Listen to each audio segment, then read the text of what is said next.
Bom, a Resolução 330 do Conselho Nacional de Saúde, ela dispõe sobre princípios, diretrizes para a norma operacional básica de RH-SUS. Nós estamos tratando aqui de recursos humanos na área da saúde. Seja você um servidor concursado, dentro dos concursados nós temos os estatutários, os seletistas, temos pessoas que são contratadas, que prestam um contrato temporário, temos pessoas que são terceirizadas. Essa norma de saúde do trabalhador, de garantia de direitos, estende-se a todos. Isso é muito importante na sua leitura, na sua compreensão para esse modelo de questões de prova. Então temos instrumentos produzidos a partir da participação da sociedade organizada, e aí nós vamos citar e lembrar da Conferência de Saúde e do Conselho de Saúde nas respectivas instâncias, portanto, né? Temos a Conferência Municipal, Estadual, Nacional e o Conselho Municipal, Nacional e Estadual. Destacando-se a importância do trabalho e a necessidade de valorizar os nossos trabalhadores da área da saúde, implantando modelos assistenciais de regulação das nossas relações de trabalho no setor de saúde. É disso que trata esse texto. E é sobre esse contexto que nós avançamos, lembrando você, de uma política nacional de gestão do trabalho e educação em saúde. Nós estudamos dentro desse contexto a necessidade dessa, colocar ou recolocar a importância do trabalho, a necessidade da valorização dos profissionais, na implantação desse modelo assistencial e na regulação das relações de trabalho no setor da saúde. Não esqueçam, esta é a temática desta resolução, deste texto. Aí nós entramos em diretrizes curriculares que contemplem a prioridade, observando o perfil epidemiológico, demográfico de cada região do país. Portanto, a formação desta mão de obra deve observar, deve atender às características locais. E assim também vamos gerir, a política de capacitação dos docentes orientados para o Sistema Único de Saúde. Então, nós precisamos estruturar junto ao Ministério da Educação, do Trabalho, Emprego e da Previdência Social essa política de recursos humanos, trazendo, portanto, planejamento das ações e formação para os trabalhadores do SUS, compatíveis com as demandas, com a necessidade do Sistema Único de Saúde. Formação de trabalhadores no SUS de nível básico, técnico, superior, em especial aquelas áreas prioritárias para o funcionamento do sistema. Metodologias, experiências, a infraestrutura das escolas de governo serão utilizadas, todas elas vinculadas às secretarias municipais, do Estado e às escolas técnicas federais também, e às universidades da localidade para dar aquela característica da região. Então essa temática vocês já foram alertados, nós precisamos favorecer a mudança dos currículos universitários para a abertura do campo de estágio para a formação dos trabalhadores do SUS. Tendo o trabalho como referência e eixo central no processo ensino-aprendizado. Então, olha mais uma dica aí, o trabalho é a referência, é o eixo central do nosso processo ensino-aprendizado dentro do Sistema Único de Saúde. Compatibilizando-se com os objetivos do SUS. Também lembro vocês, as obrigações dos gestores. Nós temos o gestor federal, e aí fica a dica, se o gestor é federal, é Ministério da Saúde, e Ministério da Saúde articula-se com o Ministério da Educação. De novo, o Ministério da Educação e o Ministério da Saúde, com as suas escolas de saúde, vão observar as peculiaridades locais, o perfil epidemiológico, a territorialidade, o nível de escolaridade dos participantes. Segue-se dentro desse raciocínio com os dispositivos da Lei 8080, como, por exemplo, promover a articulação entre os órgãos educacionais e de fiscalização do exercício profissional para formar recursos humanos na área da saúde, de acordo com a Lei 8080. Cito e vou insistir, daqui a pouco eu dou no meio da prova com essa dica, instituir o serviço civil obrigatório na rede de serviços do SUS, para todas as categorias profissionais. Qual é a ideia de eu instituir um serviço civil obrigatório?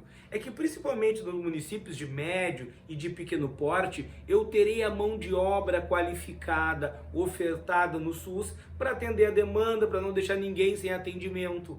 Então a ideia é instituir um serviço civil obrigatório na rede do serviço do SUS para todas as categorias profissionais, com um tempo mínimo de duração definido, incluído o ensino superior, escolas públicas e privadas. O objetivo é assegurar as condições da atenção e da qualidade à saúde da população. Professor, me fala mais sobre isso. Não precisa, a tua prova quer isso aqui. Evidentemente nós teremos outros projetos que vão se debruçar sobre esta temática, falar de carga horária, de necessidade, quem vai fazer, como será feito, tá? Agora você só tem que lembrar dessa parte aqui para fazer este modelo de prova. Então temos obrigações dos gestores federais, dos gestores estaduais e dos gestores municipais. E claro que o município é o grande executor dos serviços de saúde. O município é responsável pela educação básica e por isso esse texto está desta forma. Os gestores municipais devem garantir o acesso à escolaridade fundamental de todos os trabalhadores do SUS. Então, dando a certeza de que os trabalhadores do SUS, todos eles, vão se formar, vão ter a garantia do ensino fundamental através do compromisso do gestor municipal. Não que o gestor municipal não vai entrar em outras áreas, tá, pessoal? Colaborando com o Estado e com a União, mas a obrigatoriedade da educação básica, ela é do município. Ministério da Educação vai regulamentar, manter e reestruturar e ampliar as residências já existentes na área da saúde, tendo uma proposta de cada curso a ser apresentada e deliberada pelo Conselho de Saúde da respectiva área de abrangência do município ou do estado, de acordo com as necessidades locais.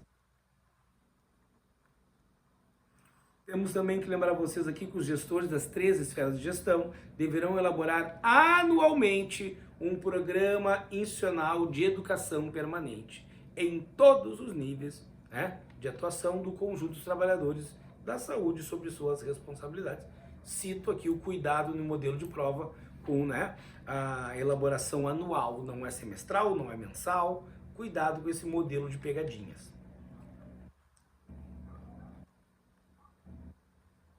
Diretrizes da política de saúde ocupacional. Aqui se fala muito de ter uma boa parte do texto tratando da saúde dos trabalhadores, conceituando saúde ocupacional do trabalho, dando as condições próprias da coletividade humana em ambientes de trabalho. Sabemos que estamos sempre submetidos, né, às situações adversas do nosso espaço de trabalho, faz parte do nosso trabalho. Então a ideia, né, é entender que o trabalho implica na exposição de diversos fatores de risco. E são, sim, potencialmente causadores de agravos, de doenças, de lesões e acidentes. Esses riscos eles vão desde os decorrentes de contato com pacientes, ambientes, né, a exemplo dos clássicos riscos biológicos, até mesmo identificação como relacionados ao trabalho, de sofrimento psíquico. Muitos afastamentos na área da saúde estão neste item aqui, passando por fatores físicos, como estamos submetidos a ruídos, ao calor, a radiações, produtos de limpeza, de desinfecção, as cargas de trabalho exageradas, as questões ergonômicas do nosso espaço de trabalho. Então temos aqui a saúde ocupacional. Olha lá, os trabalhadores destinatários dessas políticas de planos e projetos e ações compreendem todos os trabalhadores do SUS, público, contratado, conveniado. Uma nova cultura de concepção, né, de saúde que substitua a cultura prevalente da manutenção do ambiente insalubre, gerador de um adicional de salubridade. A gente não quer esse raciocínio só do direito à insalubridade, a gente quer condições de trabalho adequada, de prevenção, de incentivo, né, no trabalho. Então, promover uma nova concepção a uma cultura relativa, né, aos ambientes de trabalho saudável, que substitua a cultura prevalente de um ambiente insalubre, que gera um adicional de insalubridade. Criamos condições dignas de trabalho para garantir a melhoria da qualidade de vida no trabalho mediante ações de vigilância, do controle de risco advindo dos ambientes do processo de trabalho e de incentivo às melhorias das relações interpessoais e grupais nos ambientes de trabalho. Temos aqui também que valorizar na organização de atenção ocupacional os princípios do SUS dentro da saúde ocupacional. O princípio da universalidade, incluindo nos planos e programas todos os trabalhadores, e aí eu já citei hoje, né? Olha aqui, estatutários, seletistas, contratados do regime especial, temporários, terceirizados, todo mundo. Todos terão acesso a esses programas e ações de saúde do trabalhador. Promoção da saúde, desde o controle de risco à prevenção de agravos, integralidade da atenção, a integralidade nos traz o termo, né? Articulação das assistências, da recuperação de agravos, ou seja, ações individuais e curativas, com as ações coletivas de vigilância sobre os ambientes de trabalho, sobre os processos de trabalho, que podem levar o trabalhador ao adoecimento.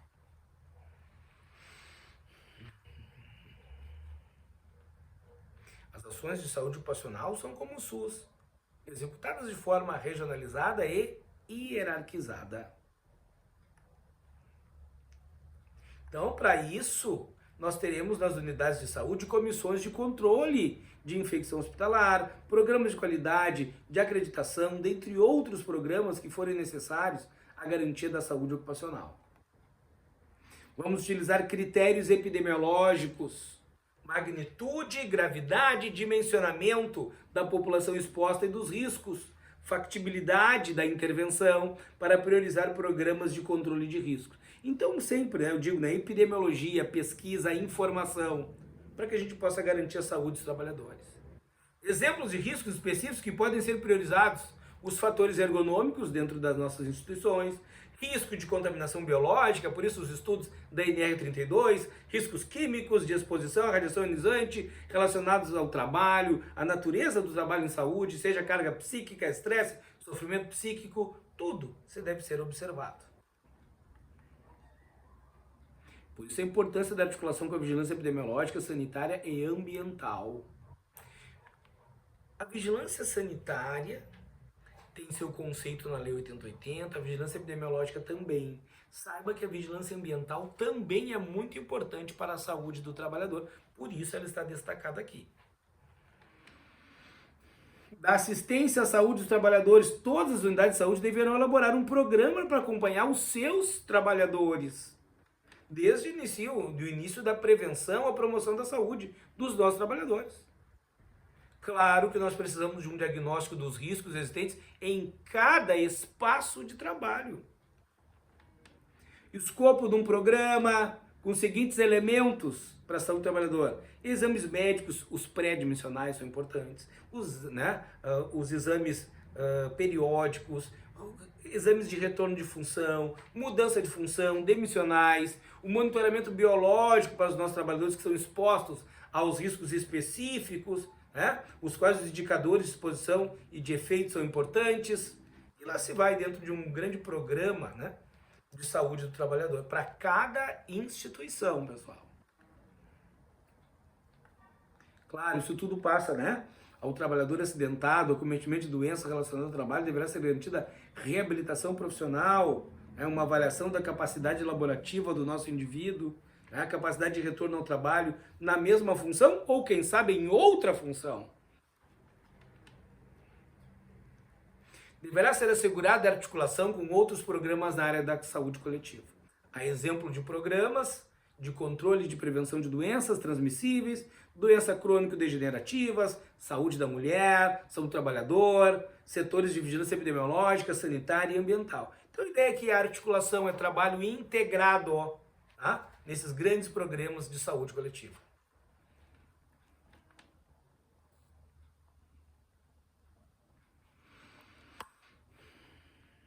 Então, claro, cada unidade tem seu trabalho, cada unidade terá que analisar o seu processo de trabalho, avaliar os seus riscos ocupacionais, de acordo com a complexidade e especificidade de cada hospital, seja ele de grande porte, regional, de médio porte, né? Seja um laboratório, quem trabalha com doenças hospitalares, doenças infecciosas, centros de saúde, lá se vai. É muito importante questões, né, também são relevantes nessa temática de termos um sistema de informação em saúde. Presta atenção aqui, fica atento. Sistema de informações. Um sistema de informações para atenção à saúde do trabalhador do SUS. Notificações de acidentes e doenças do trabalho de forma integrada com o sistema de informações que já existem.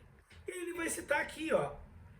Os acidentes e doenças relacionadas ao trabalho deverão ser incluídos na lista de doenças e agravos de notificação compulsória. Então, o primeiro item que nós vamos marcar aqui. Devendo ser incluídos no Sistema de Informações de Agravo e Notificação, o SINAM, para esse fim. A relação com o trabalho, os casos de acidentes, doenças relacionadas ao trabalho, deverão ser registradas também no Sistema de Informação Hospitalar e no Sistema de Informação de Mortalidade, sempre que for cabível, é claro, né? Então veja só o que ele está dizendo aqui. Os acidentes e doenças do trabalho, tem uma lista de doenças e agravos, de notificação compulsória. E onde que vai, professor? No Sistema de Informações de Agravo e Notificação, no SINAM. Só que não é somente no SINAM. Os acidentes e doenças do trabalho são divulgadas, né, colocadas no SINAM, mas não é somente. Por que não é somente, professor?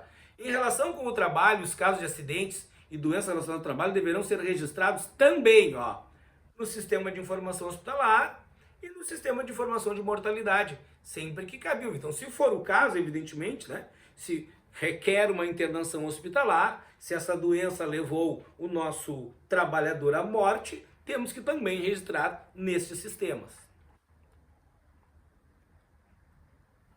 Olha aqui, ó, todos os acidentes e doenças relacionadas ao trabalho deverão ser registrados e investigados pelas comissões locais de saúde do trabalhador, nas unidades e serviços de saúde pela equipe de saúde do trabalhador. Ó, a notificação será feita pela gerência da unidade de saúde, pelos responsáveis pela atenção à saúde ocupacional dos trabalhadores do SUS, de cada unidade, os órgãos competentes, setor de vigilância, sindicatos, categoria, delegacia do trabalho, setores de previdência, por um meio de documento específico chamado ficha de notificação e investigação do SINAM, ou similar, comunicação de acidente de trabalho, que é a nossa CAT, tá?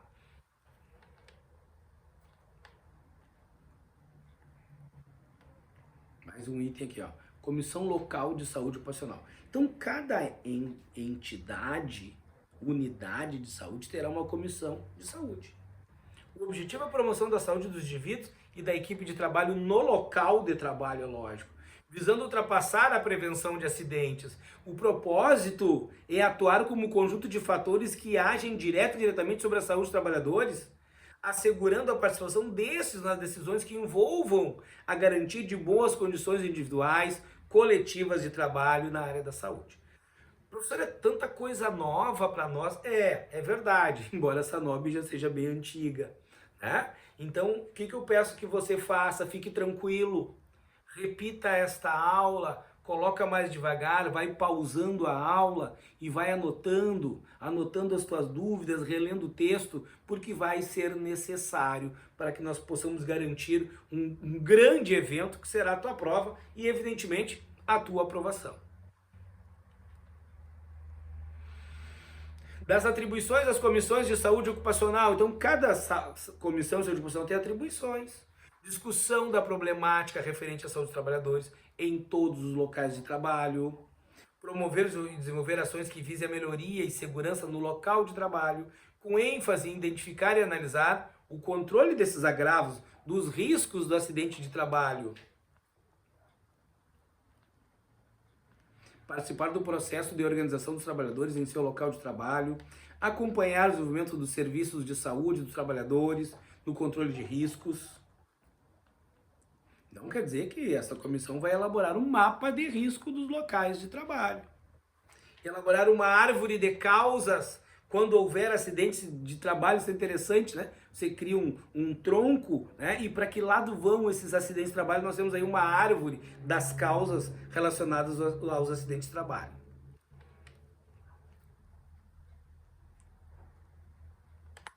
É necessário que a comissão também acompanhe o andamento dos processos de perícias médicas previdenciárias, bem como tratamentos de reabilitação, readaptação e retorno ao trabalho. Esses membros da Comissão de Saúde têm que ter reservados alguns direitos. Ah, professor, eu vou fazer parte da Comissão de Saúde, eu posso ser perseguido pela minha instituição e tudo mais. Nós vamos garantir direitos a você que vai participar da Comissão de Saúde. Um membro da Comissão de Saúde Ocupacional do Trabalho não poderá ser removido, redistribuído ou transferido de ofício. De ofício é quando a instituição faz, tá? Desde a inscrição da chapa, durante a vigência do seu mandato e terão estabilidade de trabalho até 1 ano após a vigência do mandato. Das atribuições dos gestores das 3 esferas de governo, cabe aos gestores do SUS, da União, de estados e municípios, a exigência, o custeio, o desenvolvimento, a implementação e fiscalização das medidas previstas no plano e projeto dos serviços de saúde do trabalhador do SUS, aplicável, é claro, a todos os trabalhadores, tá? Independente do modelo de vínculo empregatício. Também já falamos sobre isso, o texto aqui se repete, né? A necessidade dos gestores do SUS normatizarem e apresentarem de fato um plano de carreira, de cargos e salários, como já diz lá na Lei 8.142, né, que os trabalhadores da saúde terão um plano de cargos e salários, que até hoje nós estamos aguardando. Mas está aqui o texto insistindo sobre essa temática.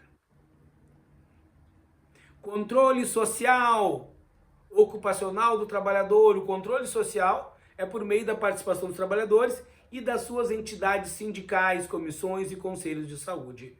Controle social da gestão e das ações de serviço ocupacional.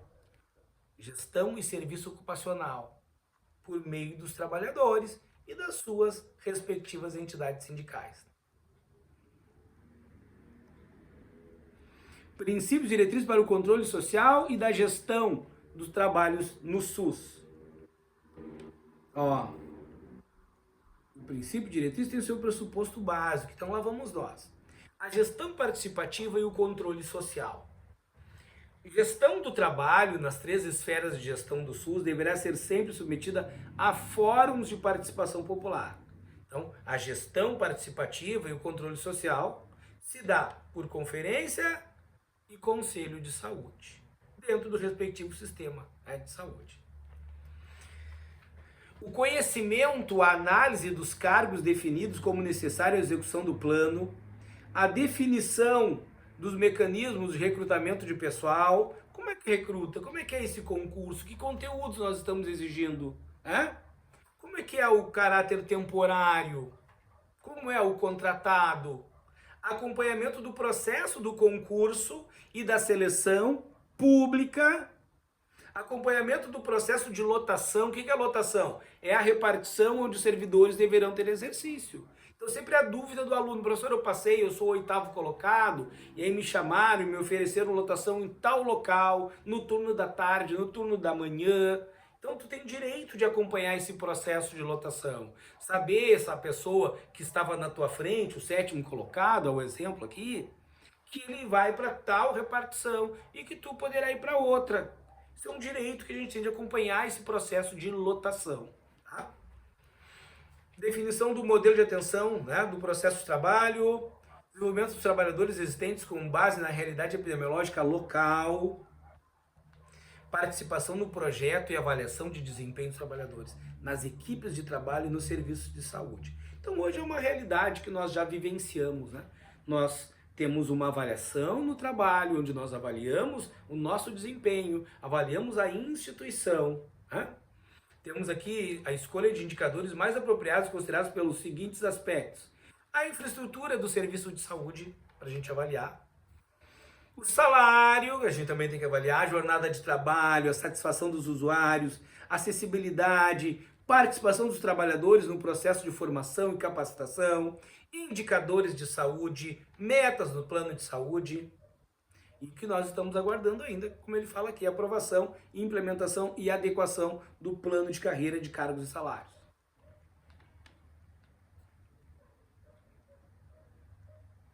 Fóruns de deliberação sobre a política de gestão do trabalho no SUS. As conferências e os conselhos de saúde são as instâncias legítimas de participação popular e controle social no SUS. Consequentemente, são também fóruns apropriados para discussão e deliberação das referentes à política de gestão do trabalho em cada esfera de gestão do SUS. Então, se você achava que não tinha a Lei 8.142 na prova, te apresento aqui.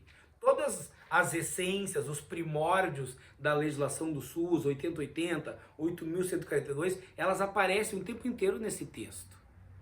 Conferência e Conselho de Saúde, Lei 8.142, participação popular, também nessa política de gestão do trabalho em cada esfera de gestão do SUS. Então, deverão ser instituídas no âmbito de estados e municípios comissões intersetoriais de recursos humanos dos conselhos de saúde para acompanhar as deliberações dos conselhos acerca do trabalho no SUS, na respectiva instância de gestão. Serviços conveniados contratados devem propor uma agenda de discussão em plenário nesses conselhos também. E olha que interessante, olha a força do Conselho de Saúde. Os conselhos de saúde deverão realizar denúncia junto ao Ministério Público quando constatarem, em relação à prestação de serviço de saúde, redução da cobertura, má qualidade dos serviços ofertados da população, motivados pela insuficiência ou falta de capacitação dos trabalhadores da saúde. Os conselhos devem denunciar. Onde, professor? No Ministério Público. Tá bom? Conselho de Saúde deve estimular a organização das mesas permanentes de negociação, inclusive nos âmbitos regionais e distritais do SUS, junto às comissões de intergestores bipartite e tripartite. Impacto na qualidade nas ações e serviços de saúde.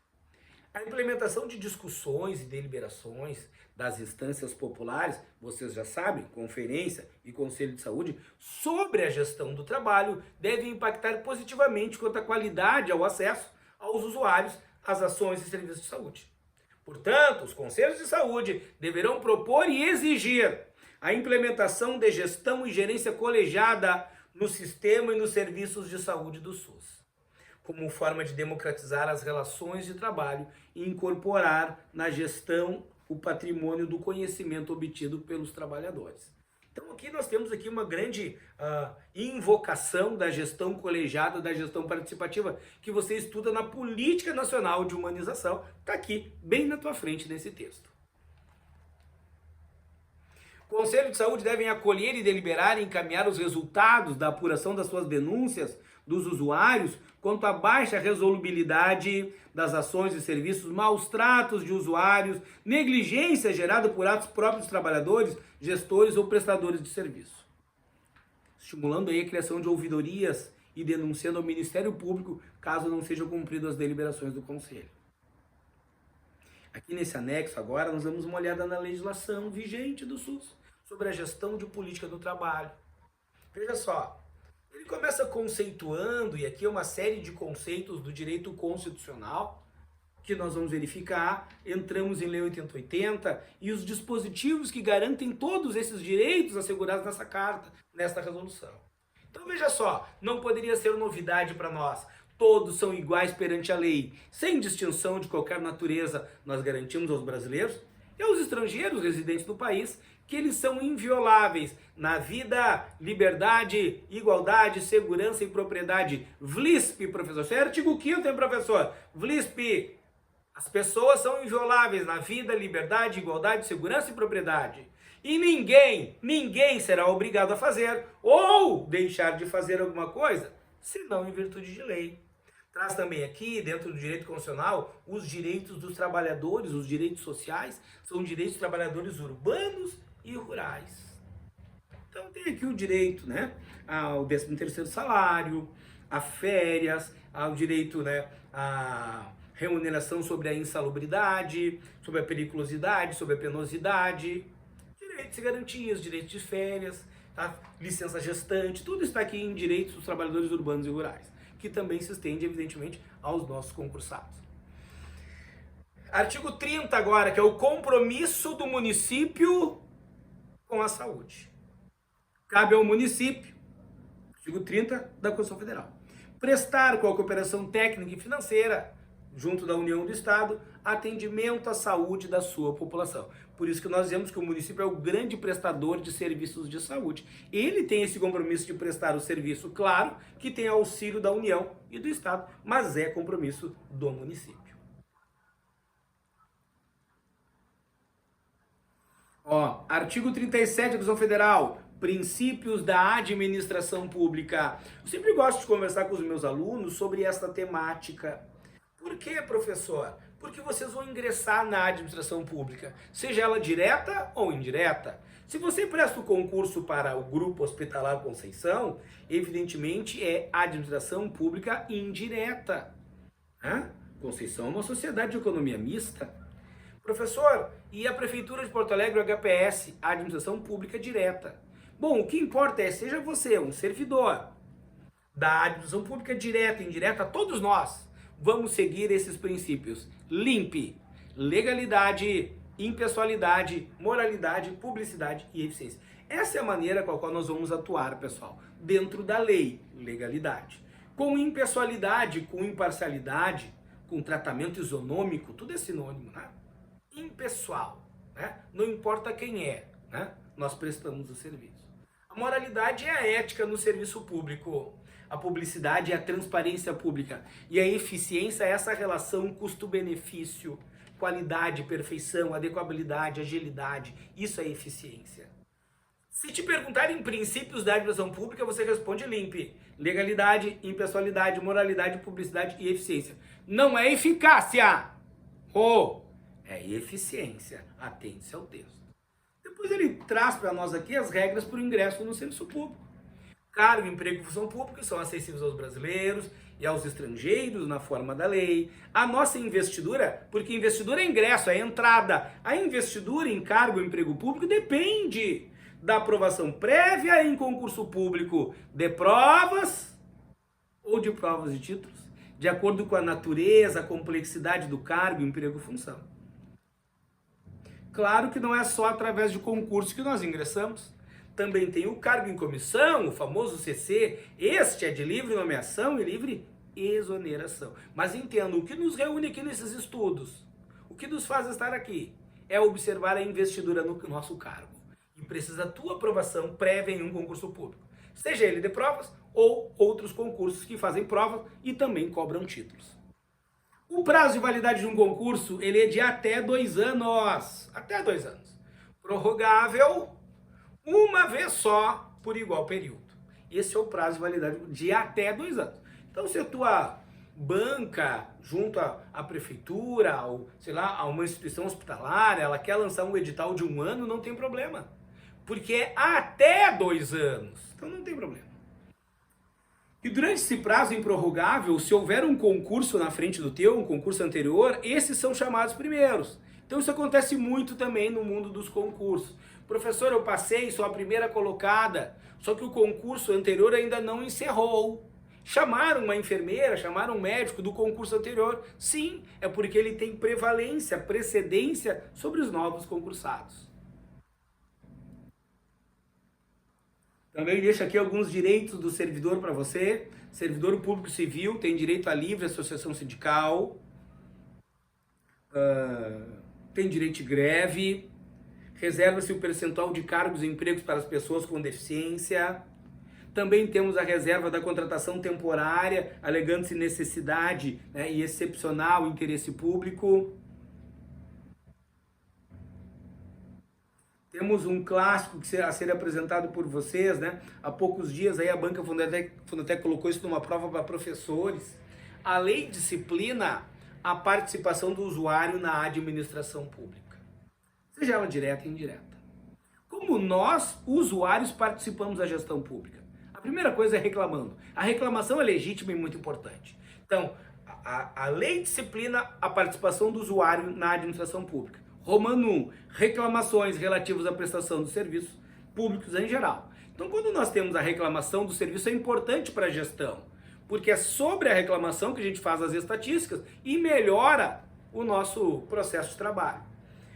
Segundo momento de participação, acesso dos usuários aos registros administrativos, né? As informações dos atos do governo. Então, transparência, acesso à administração. E disciplina da representação, pessoal, significa denúncia. Se vocês encontrarem, né, uma prestação de serviços que é negligente, que tem abuso de cargo, emprego ou função, denunciem. Então nós temos aqui um modelinho de prova que diz, né, a Constituição Federal diz que a lei vai tratar da forma de participação do usuário na gestão pública. E você tem o Romano 1, 2 e 3 como questão de prova, já conhecido. Um outro modelo que eu não posso deixar de te mostrar e de insistir em muitas aulas, e eu entendo, né, como eu digo para muitos alunos, talvez tu não tenha visto isso ainda na tua prova, mas eu vejo essa modelagem há muitos anos, há mais de década. E sei que essas bancas, seja Legale, La Salle, Fundatec, e principalmente Fundatec, os atos de improbidade administrativa, atos incorretos feitos na administração, ato de improbidade. Importa, ou seja, resulta a suspensão do direito político. Você vai ver que está destacado ali, você vai destacar a suspensão. A suspensão é do direito político e também pode gerar a perda da função pública. Que é isso, professor? É a tua demissão, por exemplo. Então veja só, são duas coisas aqui. Ato de improbidade é igual à suspensão do direito político, primeira parte. O que eu estou destacando e peço e imploro que você observe? Eles escrevem nas provas de vocês ali, colocam uma lacuna e trocam suspensão por cassação. Bom, você precisa saber que não existe cassação de direito político no Brasil. Existe suspensão do direito político. E tem perda da função pública. Às vezes eles trocam de lugar também, dizendo que vai gerar a perda do direito político e a suspensão da função pública. Errado também. Mas o mais absurdo e muito encontrado nas provas é eles substituírem a suspensão do direito político por cassação. E não é cassação, insisto com você, é suspensão. Pode gerar a perda da função, a indisponibilidade de bens, pessoal, quando a gente está desconfiado que tem desvio de verba. Então esse servidor está muito rico, a gente tranca as verbas dele e vai investigar. Se tiver tudo bem, a gente devolve o dinheiro. E isso chama-se indisponibilidade de bens. E ressarcir o erário é pagar o que tu causou de prejuízo. Tá? Pagar o prejuízo, pagar as multas que podem ser colocadas a quem cometeu o ato de improbidade administrativa.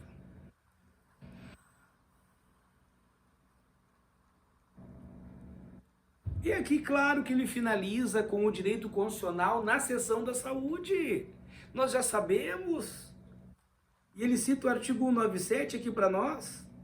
São de relevância pública as ações e os serviços de saúde. Portanto, cabe ao poder público, na forma da lei, regulamentar, fiscalizar e controlar, e até mesmo executar a saúde diretamente, ou utiliza-se de terceiros, pessoa física ou jurídica de direito privado. Não esqueçam, a assistência à saúde é livre à iniciativa privada.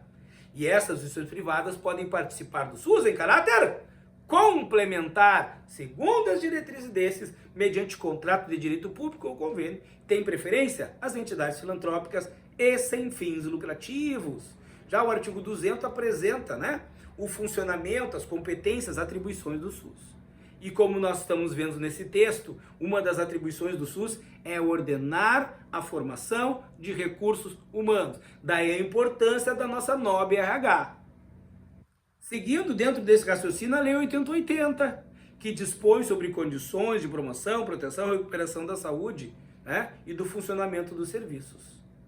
Apresenta ao SUS, no artigo 4º da Lei 8080, como um conjunto de ações e serviços prestados por órgãos e instituições públicas, federais, estaduais, municipais, sejam elas da divisão pública direta e indireta. Tem mais SUS, não é só isso. O SUS também tem as instituições federais, estaduais, municipais, que trabalham com controle de qualidade, com pesquisa, com produção de insumos e medicamentos. É legal que você assista a aula de Direito Constitucional, Seção da Saúde, artigo 196 ao 200. Lei 8080 citando aqui que são criadas as comissões intersetoriais no âmbito do SUS. As comissões intersetoriais são subordinadas ao Conselho Nacional de Saúde. A finalidade é articular políticas e programas de interesse para a saúde, cuja área de execução envolva áreas não compreendidas no âmbito do SUS. E uma das áreas, das seguintes atividades, da políticas e programas das comissões intersetoriais, são nossos recursos humanos. Artigo 15 Artigo 15 da Lei 880 trata das atribuições comuns do SUS. É comum porque é da União, do Estado Federal e municípios. E dentro das atribuições comuns, participação na formulação e na execução da política de formação de recursos humanos na área da saúde. E para atender necessidades coletivas, urgências transitórias, que decorrem de um perigo iminente, de um agravo inusitado à saúde, de uma epidemia, a autoridade da esfera administrativa correspondente, ou seja, do município, do Estado, da União, poderá requisitar bens e serviços, tanto de pessoas naturais como de pessoas jurídicas, sendo-lhes assegurada a justa indenização. Temos também que lembrar que a direção municipal do SUS tem muito compromisso com a gestão em saúde. Por isso, sempre lembrar do artigo 18 nas provas de vocês. Direção municipal vai planejar, organizar, controlar, avaliar, gerir e executar serviços públicos de saúde. Tem um monte de verbo no infinitivo? Tem, professor? Vários? Tem 6. É o município que faz. Temos aqui uma política de recursos humanos que é o mote do nosso estudo aqui. Artigo 27 da Lei 8080, política de recursos humanos formalizada e executada articuladamente pelas diferentes esferas de governo. A organização de um sistema de formação de recursos humanos, olha ali, em todos os níveis de ensino, inclusive na pós-graduação, além de elaborarmos um programa permanente de aperfeiçoamento de pessoal, de valorizarmos a dedicação exclusiva no SUS.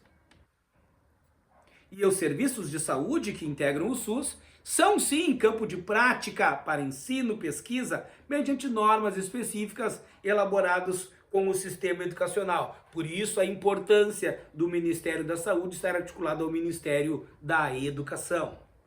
Cargos e funções de chefia no SUS só podem ser exercidos em regime de tempo integral. E vocês, servidores, que legalmente acumulam 2 cargos ou empregos, poderão exercer suas atividades em mais de um estabelecimento do SUS. Então, dando aqui a possibilidade de você, que é enfermeiro, médico, técnico de enfermagem, né, sendo da área da saúde profissional, que acumule 2 cargos legalmente, é claro, poderá estabelecer, né, nessas instituições em mais de um estabelecimento do SUS e, claro, perceber a remuneração pelas duas.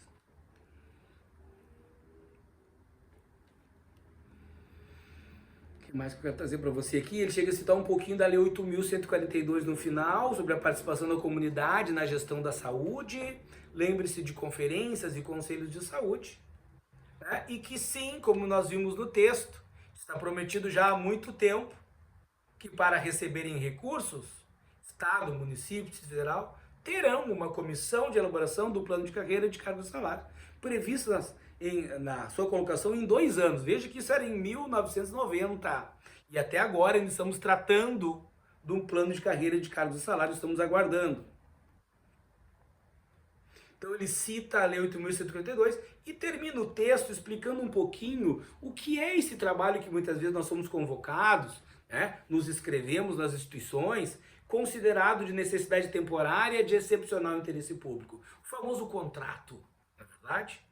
Bom, ele será utilizado na assistência à situação de calamidade pública, combate a surtos endêmicos, realização de recenseamentos populares, admissão de professor substituto, de professor visitante, admissão de professor e pesquisador visitante estrangeiro, atividades especiais das organizações das Forças Armadas para atender a área industrial e encargos temporários e de obras e serviços de engenharia. Então está aqui o motivo dos contratos temporários, considerados necessidade temporária de excepcional interesse público. E assim, nós trabalhamos esse grande texto do Conselho Nacional de Saúde, Resolução 330. Não se esqueça, aqui tratamos de princípios, diretrizes e normas, né, operacional básica para recursos humanos. Temos que produzir aqui junto à participação da comunidade organizada, através de novo de conferência e conselho de saúde, destacando a importância do trabalho e a necessidade de valorização dos nossos profissionais, e assim implantamos um modelo assistencial e a regulação das relações de trabalho no setor de saúde. Missão cumprida, trabalhamos esse texto e nós seguimos os estudos. Não sai daí que a gente ainda terá mais encontros para debater sobre o tema.